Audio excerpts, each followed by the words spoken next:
Welcome, adventurers! I'm Goose, I'm Turnip. with our special guest star for the World Building Podcast. Ethan.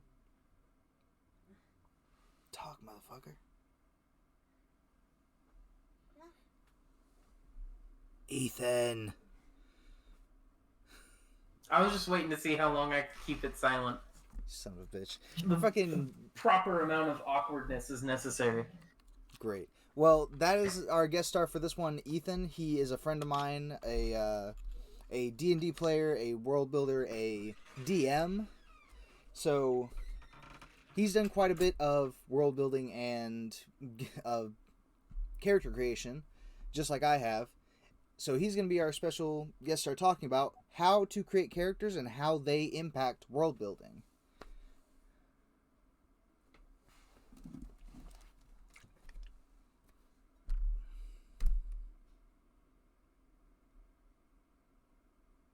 Boy, this is going to be a long video, huh? So, to get started, Probably. to begin with, where it should begin is with actual character creation. How people get started with creating characters. What is one of the most basic ways you come up with a character?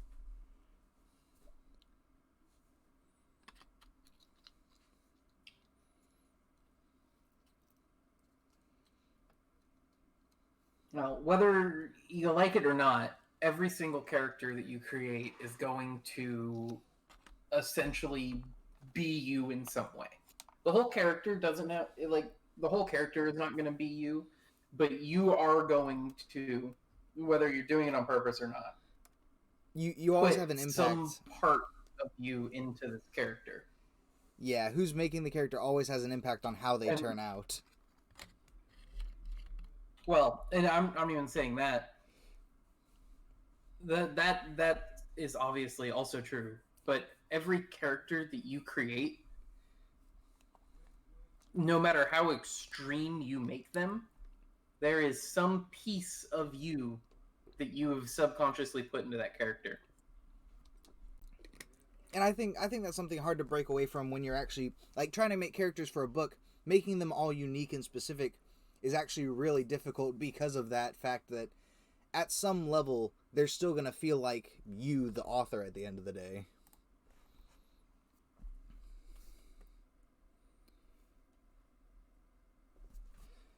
But getting more into that, how do you think, what do you think are good ways to break away from that or make characters feel very unique from one another, even though you're the one making all of them? I don't think you need to break away from it. I think you should embrace it. Interesting take. You come up with, well, and this is something that I've kind of figured out and pieced together from making D&D characters.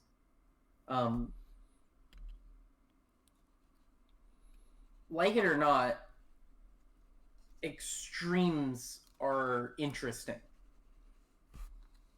Having a very... It's terrible, but just look at U.S. politics. In the media. It shouldn't be how it is, but that's how people work.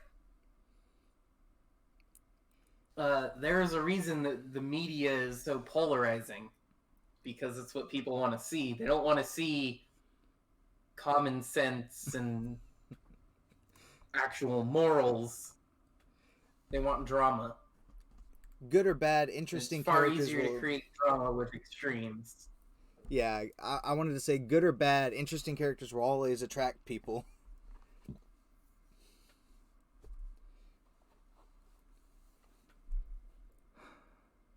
Essentially, everything you want to see in a politician is not something you want in a character that you're creating. In the things that you want to see in a politician are, the ability to see the other side, the ability to compromise, things that just kind of balance people out. That's not what you want for a character, for a story. You want them to be polarizing. It doesn't matter if they're the hero or the villain or just a little side character. And the reason you shouldn't ignore and try to move away from that stuff, obviously there are cases where you should do that, but generally speaking, you should embrace this when you're creating a character. Your characters are what people are going to identify with. Definitely. And that is something important. This is not like, we are not the masters of character creation. We are not experts. Don't take everything we say at 100% value. We're just giving our, like, from experience, our thoughts and opinions on certain subjects to help you guys world build and character create for your own stuff, your own projects. But those are all really good points, that the stuff that makes characters interesting, and politics is actually a really good point, is that politicians have never been interesting up until recently, because they were meant to be like open-minded and thoughtful people who understand the world, and very, like, I guess not all politicians have always been that way, but recently it's gotten to the more extremes you were talking about. Well, so that's also not true. And this is a bit of a tangent we're going off on. Yes. Politicians have always been exactly this way, because politicians are people. Yes. They are people who are putting a character on to accomplish their goals. The person that you see and hear from is not the person that they actually are. That is a character that they are putting on that just so happens to be themselves. But you know what? In terms of name. So to bring this back into world building more, or character creation more directly, that's actually a really important thing. How do you make a character feel like themselves rather than feel like they're putting on a mask and acting like who they're, like, portraying themselves as?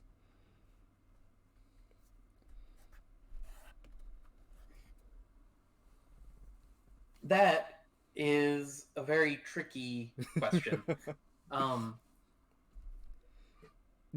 At least in terms of D&D, involves a lot of getting into the proper headspace. I haven't written any kind of long form stories, so I don't know if that's the same case, but I imagine it'd be a very similar process if you're writing a book. Since I am writing the novels as Fiara, when I write, I try to get myself in the headspace of, I am Fiara, I am spunky, upgoing, excited to be adventuring and all. It's definitely something where you want to act like that character, but you don't want it to feel like you're acting like a character. Well, and so that's another reason why you should embrace the aspect of every character that you're going to write has some part of you in it. If there is a piece of you that you can identify in a character, then when you are that character, it's going to be a lot more genuine. It's not going to feel so much like acting. Definitely, yeah.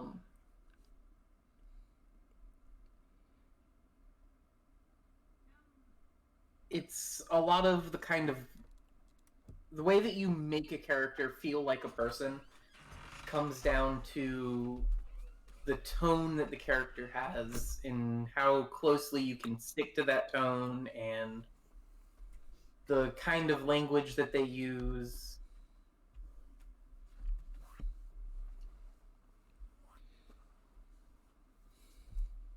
I was getting lost.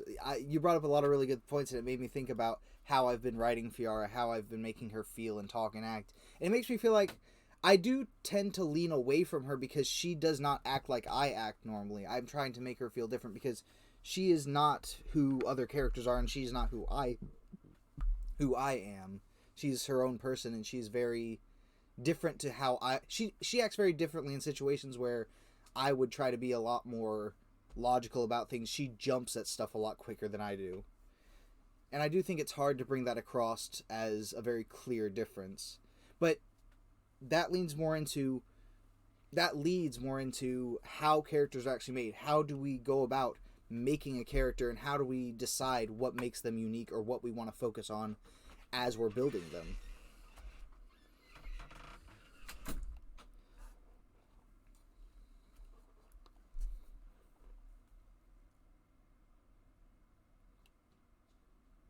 Most of the time, when I'm creating a character, whether it's an NPC or a character I'm playing in D&D,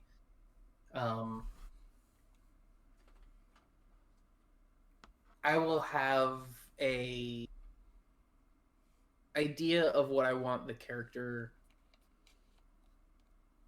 to be, not personality wise, but like what their goals are. Very occasionally, I'll have an idea for a character that I start with, this is their personality. What things can I do to make that apparent? But for the most part, it's the other way around. I'll create the personality to make the character interesting based around what the goals are and the things I want to accomplish. And that's kind of by nature of what D&D is that works. I don't imagine that would work for writing a book or a movie. I was gonna say, yeah, that starts a lot differently to how I've done a lot of my characters and how I'm doing characters. Is I tend to think about their goals a lot later in the process, because I actually start with their childhood. I start with how I imagine they would have grown up and what kind of inspiration or situations it would put them in to make them want to achieve something. What would their growing up habits push them towards?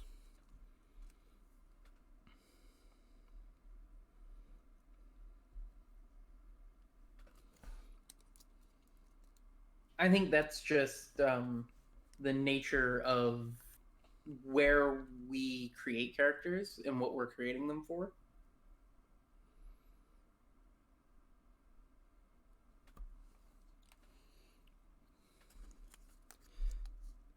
So on the subject of characters, what do you on the subject of the nature of how we make characters? Do you think there are a lot of course there are a lot of specific tropes characters fall into, a lot of like generic typesets for characters. Do you think it's a bad thing to lean into those, or is it a bad thing to lean so far away that a character never like falls into a typeset, that there's no way to compare them to other characters?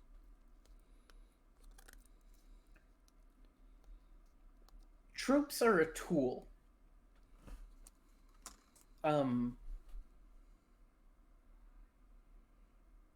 They're there so that authors and creators have a baseline understanding going into something.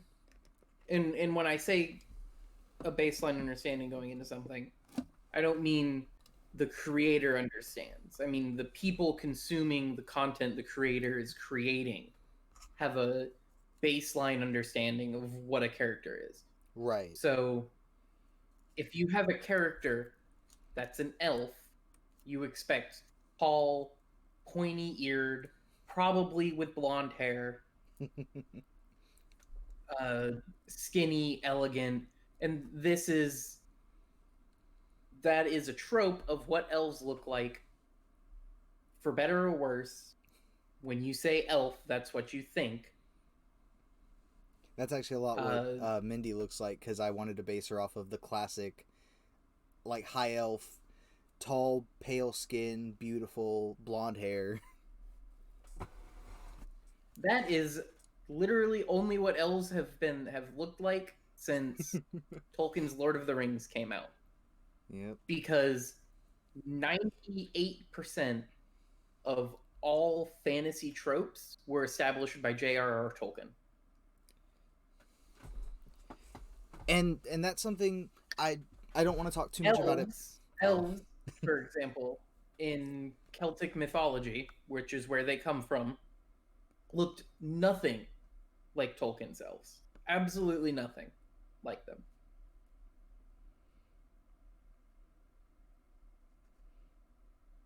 Is that the end of the thought?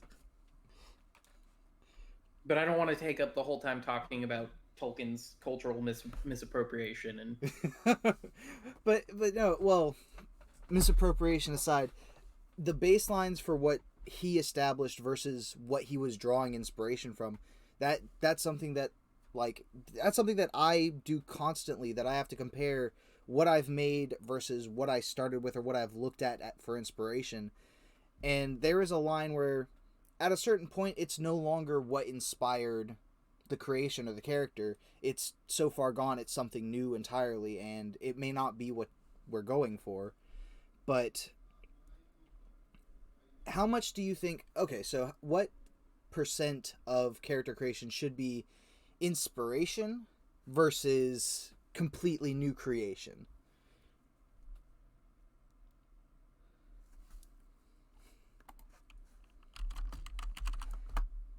Oh crap. I think Ziplocs is down for now.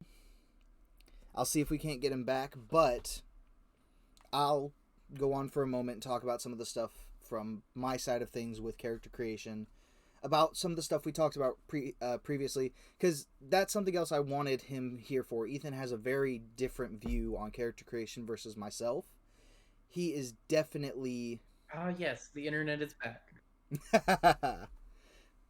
welcome back, Ethan.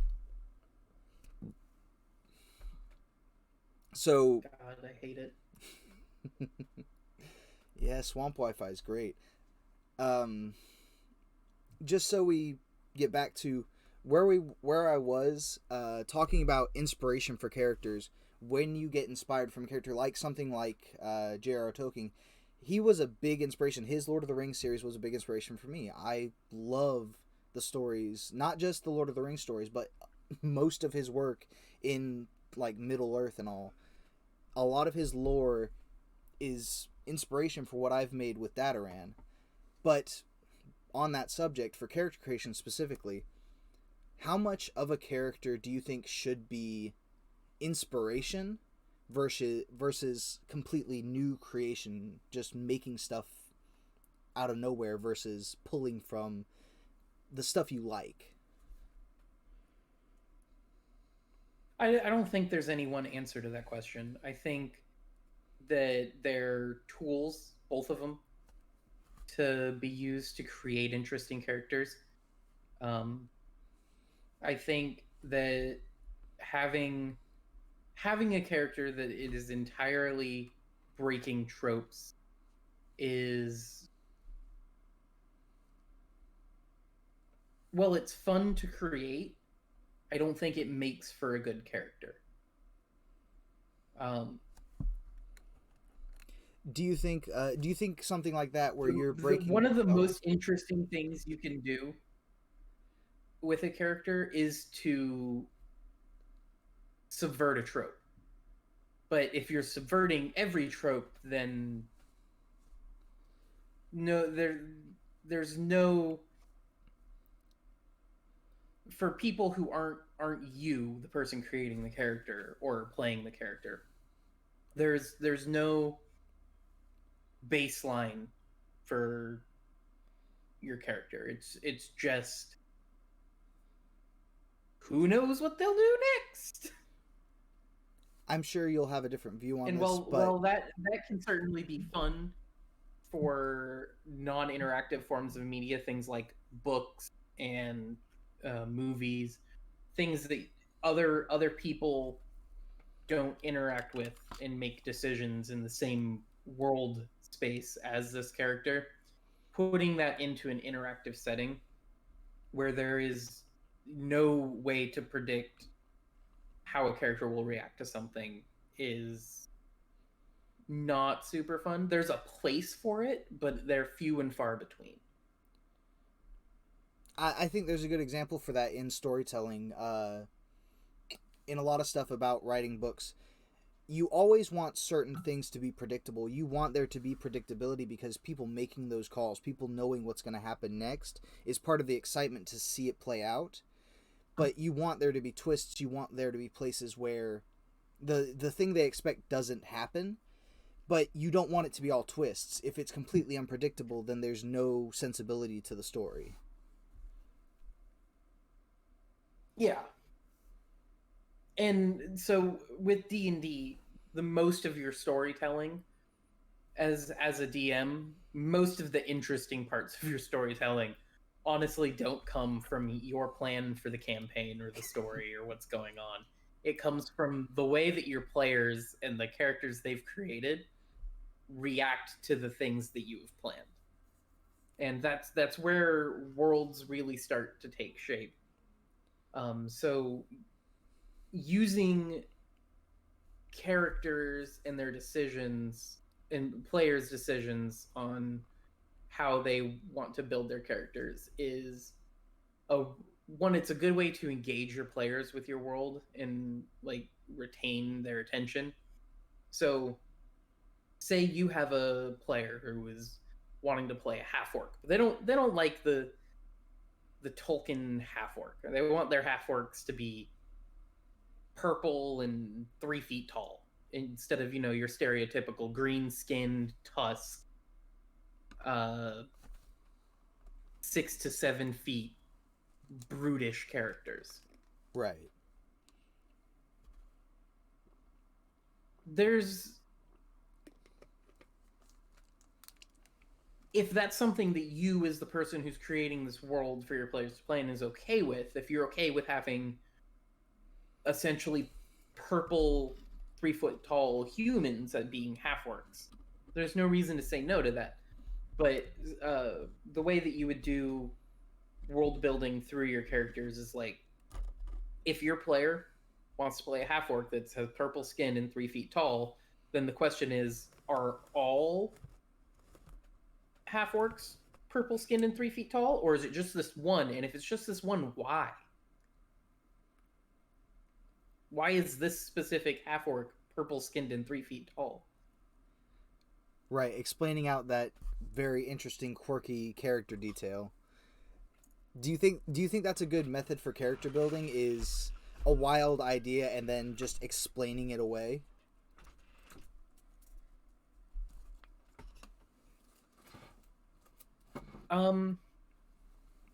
It can be.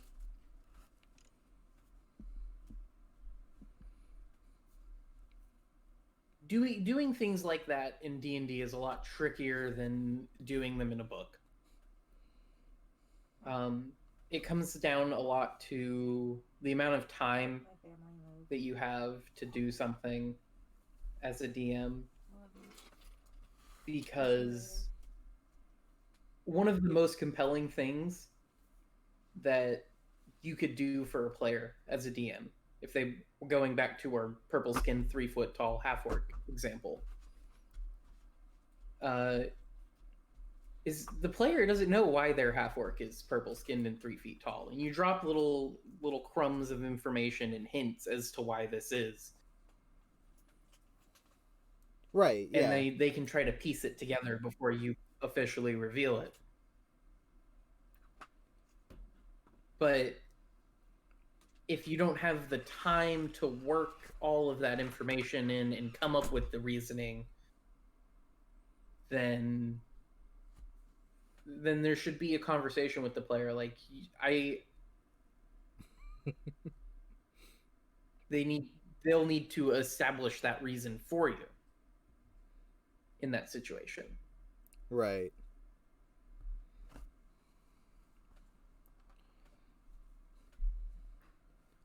All right. Well, that is something really interesting and specific for world building, especially. A big part of world building is the races and establishing what kind of people a player could be in that scenario. So for that kind of specific stuff, for that kind of out of nowhere, out of the box idea, what do you think is a good way for a world builder to either work that in or establish the rules needed to say why it's not there.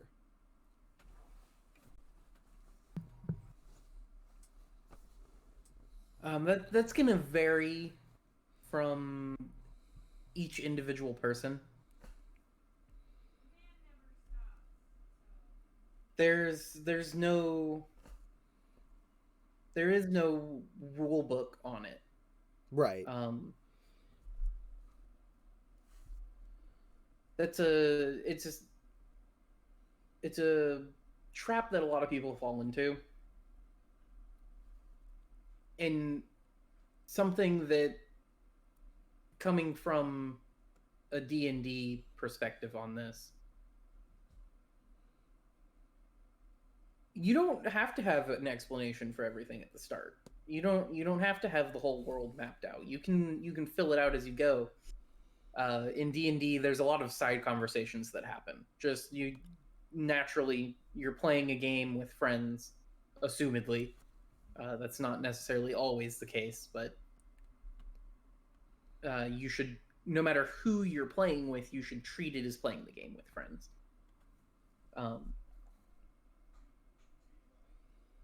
That's just the mentality that I think you should have. You're all there to have fun. Right. Of course. And there's naturally a lot of side conversations that happen. So if you just as you're sitting down around the table, whether it's physical or virtual, whatever, just have like a little notepad. And if you hear some interesting get thrown out and you're like, ooh, that could make for a good side story, or oh, that's an interesting little tidbit about X race or X area of this world, just write it down and work it in.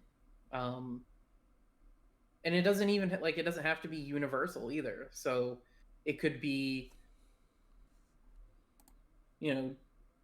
dwarfs are stocky generally. They're a little shorter than humans, and they're really broad shoulders. They're generally a lot wider than your average human.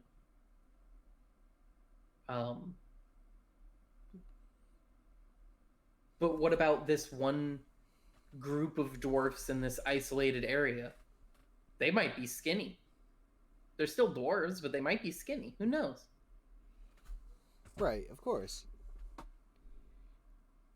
And there's some explanation for why they're skinny. Whether or not you know that explanation right away is secondary.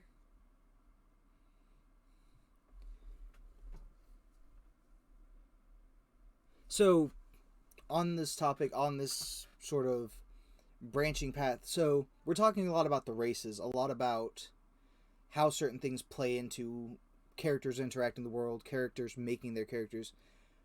From the DM side, or from a world builder side, making characters that they want people to interact with, what do you think are some good ways to go about that when you already know what like the player characters have in mind? What do you think are good ways to set up your NPC characters to interact with them very well, or very interestingly, or very discreetly?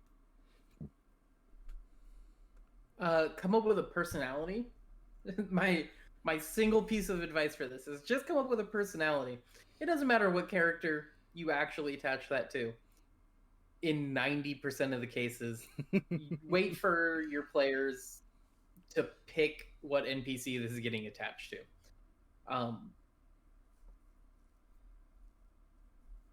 I can't tell you the number of times I've done it to other people too, but where you walk into a tavern in this random town and you're just like, that character, I want that character to be important. There's no rhyme or reason to it. You can't predict it. There's definitely times and places where you create a character that's meant to be interacted with, and you flesh out the character's race, and you get all those details down. That's there's nothing wrong with that. But for characters that you want to be reoccurring in the group to have an emotional attachment to, it's generally a good idea to have those characters, in terms of their race and their physical appearance, be essentially a blank slate that you just attach to a character when the time is right. You attach the physical to the personality. The personality is the thing that you're spending most of the time on. You're figuring out all their little quirks, like if they have a speech impediment, like they stutter or they struggle with their R's or they have a lisp. It doesn't matter what race those characters are. I gotcha. Nice. That's definitely a really good way to go about it, because a lot in D&D especially, it's not so much the DM who's really in control of the player's actions. Well, and so that's one of the great parts about it is it's not the DM is a player too. He's not just there to narrate. He's there to have fun, just like everyone else. That's something that a lot of people, I think, forget. So, in a campaign especially, there's a lot of times where DMs are still trying to drive their players towards something, even if the players are going somewhere else with it. There are still like overarching goals that the DM may or may not have for their players. What's a good way for what is a good thing that you think you can do in character creation or when describing or building a character up to the players that makes them more intrigued by them and makes them want to experience that character more? Have them show up in a place they're not supposed to be.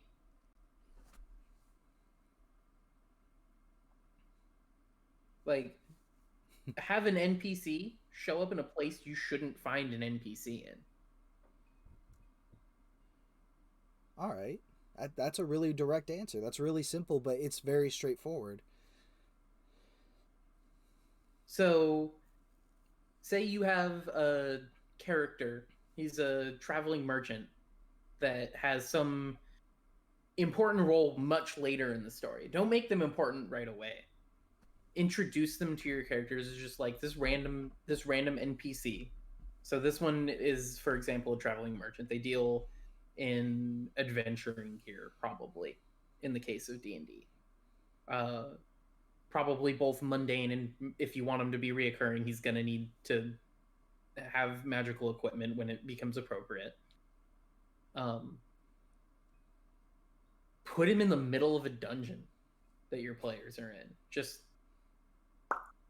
pop him right down in there. If they find him, they find him. If they don't, you haven't lost anything. He was there. They didn't meet him. Throw him in the next one. They won't know the difference. Right. That's definitely something I would not have thought of, but it's something that I have noticed in not just D&D games I played, but actual video games. There are times where quests are designed to push you towards something, but in the midst of it, random shit happens and you're all of a sudden on another separate adventure because of it. Yeah, it's so what that does is it's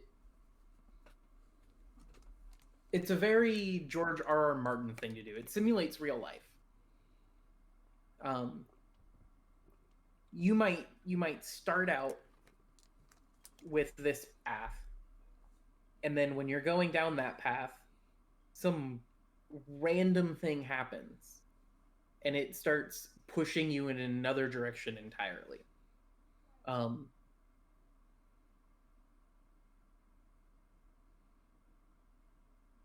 Another piece of advice as far as like pushing players in the direction you want them to go in without making it feel like you're trying to stick them in a minecart and push them down a track is just little hints of information. It doesn't matter. In most cases, it does not matter where they're going to find a piece of information.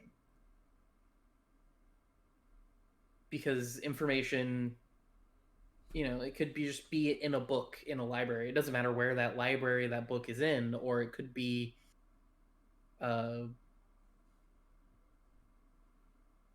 altar to a deity that some antagonistic group in your story is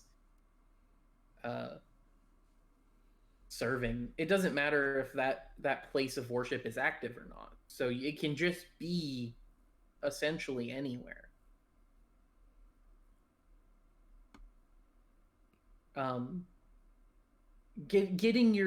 Moving your story along and giving the players the amount of freedom that they want is a very tricky balance to maintain.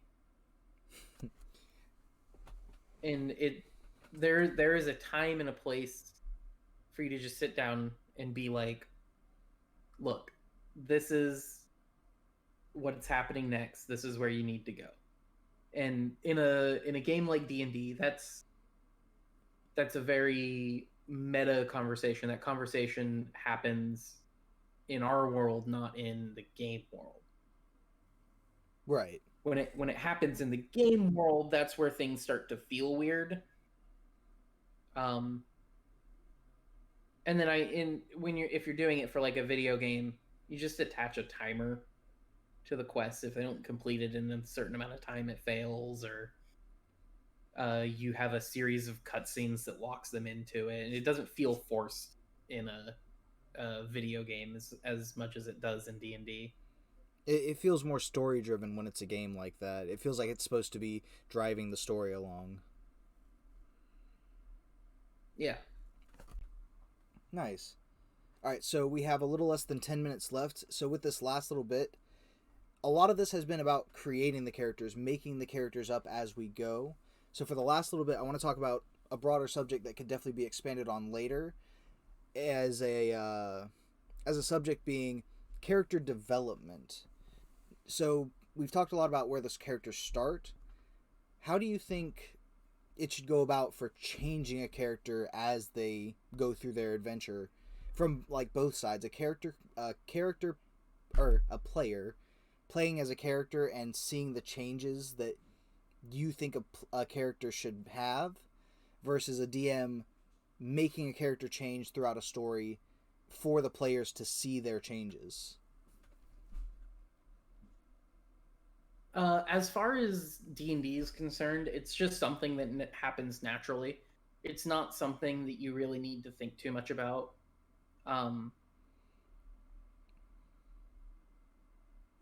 As a player, if you're getting appropriately into the headspace of your character when you are playing the character, then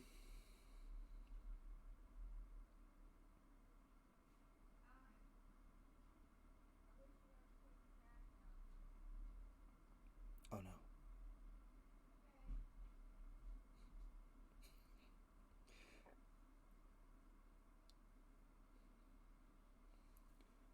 I believe there may have been an interruption in signal.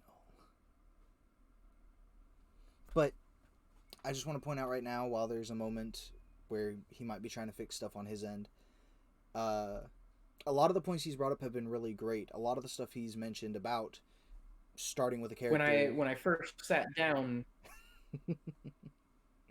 Ah, he's gone. He's back? Oh god. At least we got till the end before the real big mess ups. I have no idea. Your connection was jumping I have around no a little idea bit. if I'm back. You're here. I can hear you. Okay. What was the last thing you heard? You were talking about character development being very natural, that when it comes to players, it just happens over time. Yeah, so I played a character. His name was Dardendrian Vugzavir. He was a lawful evil black dragonborn. Yeah, yep. Welcome to D&D names. Dardendrian Vugzavir. I can't spell it for you. All right. when I started playing the character, his goal was to get back to his master, who was a black dragon. That was his life's purpose, was serving this dragon. That was it. That's what his life was about.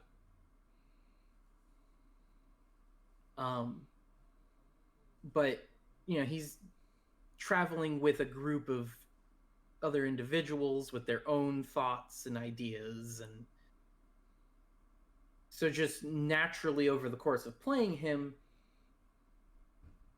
he still served his master. He didn't forsake his ideals at any point, but there were other people that he began to care about too. And that was his kind of character development. From a DM side, it's a lot more deliberate when you want characters to change. Personally, and this differs for everybody, but personally for me, if I change a character's personality from a DM side, my characters are meant to be foils for the player characters. They're meant to put them through adversity or support them through adversity. So if I change a part of an NPC's personality as a DM, that's meant to give the players a chance to interact with that character in a different way. Right.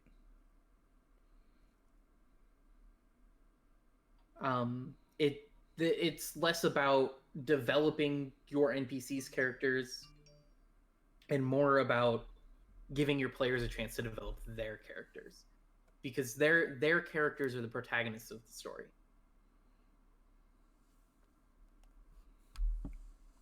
All right. I think that's excellent. I think that's a really good way to round this out. I want to thank you so much for being here. It was awesome getting to talk to you like this and hearing so many interesting ideas that were so much different to what I've come to practice in my character creation.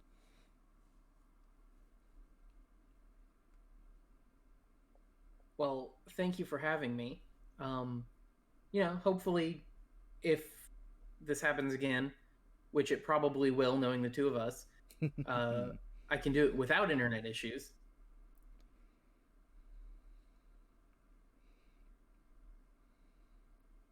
Definitely. Well, and I need more coffee, so I'm gonna go make more coffee. All right. You have a good morning. I hope to talk to you again soon, and I hope all of you enjoy hearing about our views on character creation and get to make some great characters.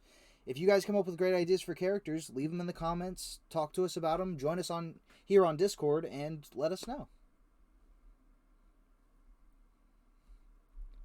Farewell, Ethan, and farewell, adventurers.